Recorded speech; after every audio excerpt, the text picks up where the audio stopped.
said, I mean, for me, history has always been a collection of extraordinary stories. You read a moment like Julius Caesar. I mean, I'll pick one. Julius Caesar having fought a civil war.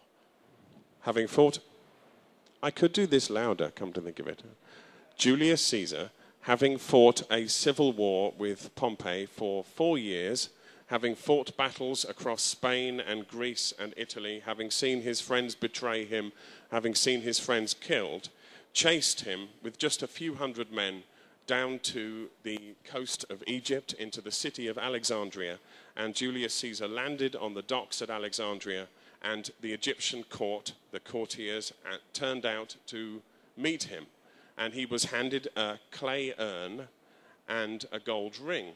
And when he opened the clay urn, inside was the head of Gnaeus Pompey, the man he had been fighting for 4 years, because the Egyptians were an ancient civilization and they did not want 2 Roman armies chasing each other across Egypt. So as soon as Pompey landed, they killed him and presented his head, to Julius Caesar. And Julius Caesar wept. He cried when he saw his enemy killed in this way. Now, you read a scene like that, and it cries out to be, I want to write it. I want to write it again now. It deals with the great emotions. It deals with betrayal, love, and death, and honor, and patriotism, and everything else. And at the same time, it's about real people. It really happened. It's a real event, which I think gives it a power that fiction sometimes can struggle to match, because that really happened. There really was a man who stepped onto the docks and was handed the head of his enemy, and he cried. It has an extraordinary power. Stories like that are my inspiration. Thank you. Thank you very much.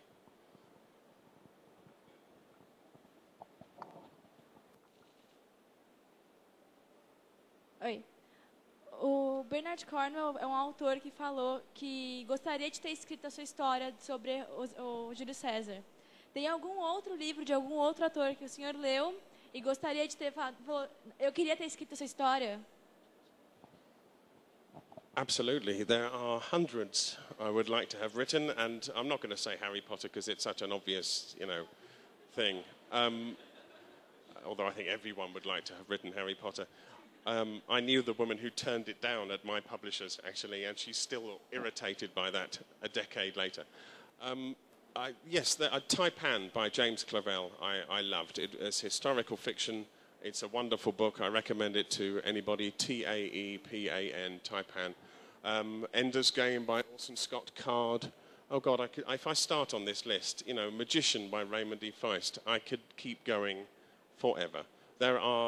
Every writer is a reader first, and every writer, that's why I get such pleasure out of knowing that people enjoy my books, because I know exactly how that works. I love the books of various authors.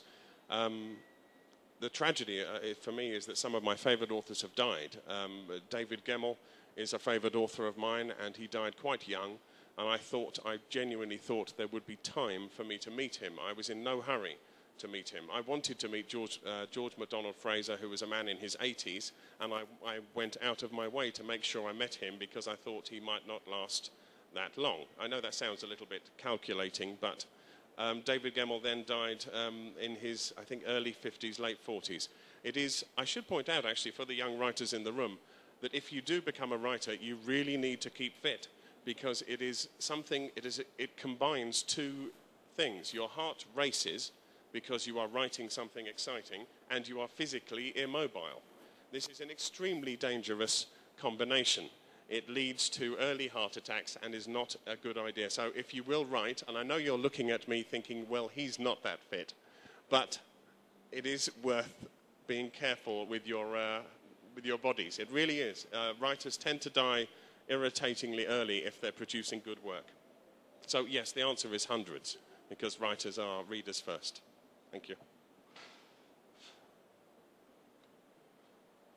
Primeiro eu ia pedir para você se cuidar, para não infartar e não conseguir terminar a saga do Gengis Khan. Thank you. E a minha pergunta Yes, thank you, I will. Você escreveu sobre Júlio César e agora escreve sobre o Gengis Khan. Tem alguma outra personalidade histórica que você pensa em escrever ou tem vontade? There are. The only one I think I won't do is Alexander the Great, because he's just been covered many times and so well that it would be foolish, really, to pick up that story. I've been tempted by lots of different stories over the years. I have an idea for a long series. It would have to be enormous, and I'm actually not going to tell you what it is, because I remember I still have 2 books on Kubla Khan, and then my plan is to come back to Rome for one more, to cover Augustus and the aftermath of Julius Caesar's assassination, because that's a fantastic story in itself. Not a single assassin died a natural death, and that's interesting. And also, I would like to. So that's 3 books. After that, I have this idea for 10, and I'm going to have to not tell you what it is, because I think it'll be a big, big series, I hope. It's a good story, and I came across it. I keep a little black book. You know, people say, what about this story? What about this character? I wanted to avoid Attila the Hun and people who were too close to Genghis. And also, none of them achieved what he did, having started with so little. No one, really.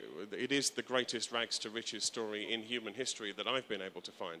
Everyone else inherited, the Ashoka of Egypt or India, they were princes. And princes can increase empires. Only Genghis managed to start with nothing. So I'm waffling because I'm not telling you what the answer to the question is. There are many. I'm just deliberately not going to say anything more on that subject, because you see, somebody else could write the story. I don't have any copyright on history, and I really don't want them to. I have been plagued by. When I was writing the Julius Caesar books, the film Gladiator came out, and I thought, oh God, it is going to be about Julius Caesar, and then it wasn't. When I thought of doing Genghis Khan, there was another writer called Simon Sebag Montefiore, and he was beginning doing a book on Genghis Khan, and thankfully, I got mine out first, and when he heard this, he stopped. Thank goodness, because, that was very close. That would have stopped it. So I always writers seem to pick up ideas at the same time, always. And I don't, it's not that I'm saying we don't copy each other. I'm saying for some reason, there are things in the air, influences that we pick up. So I'm trying not to give that influence to anyone else listening in the audience. Thank you. Okay.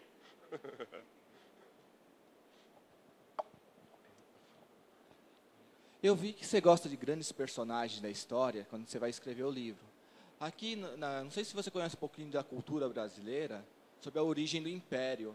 Né? Quando a gente se refere ao império contra-ataca, tem uma relação do império português com a relação com as tribos nativas, as tribos oriundas das origens do Brasil.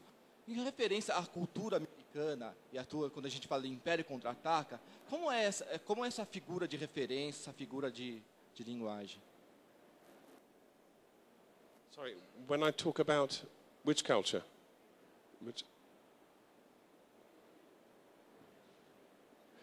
I am half Irish and about a quarter Welsh, something like that. So I'm a mixture of a few different races, I suppose, Celtic, Anglo-Saxon. As a result, I have been to very English events.